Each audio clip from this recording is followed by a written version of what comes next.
Почитувани граѓани на Република Македонија, колешката Лазаревска својот настап го заврши со зборовите: "Ке се грижиме за вас и за вашата иднина."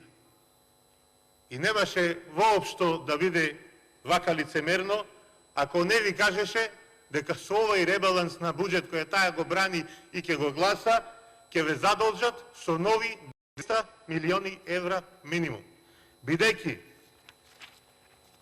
со самиот овој ребаланс на буџет заборавивте, почитувана колешке, да му кажете на граѓаните за кои ќе се грижите, дека предвидувате буџетски дефицит од 6,5%, што ќе значи да се задолжите со нови 200 милиони евра, бидејќи тие пари ги немате, и ќе дојде задолжувањето, дефицитот 750 милиони евра за оваа буџетска година.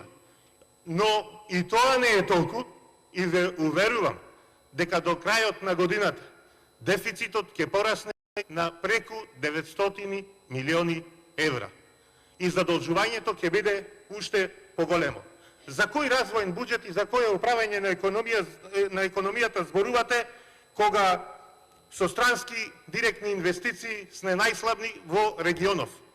Не поминуваат и Босна и Херцеговина, за Албанија и за Хрватска да не зборувам, а Србија, која порано бевме тука некаде и јуче од нас, кога бевме први за создавање на бизнис, на скалата на doing бизнис, сега имаат 15 пати поголеми странски директни инвестиции.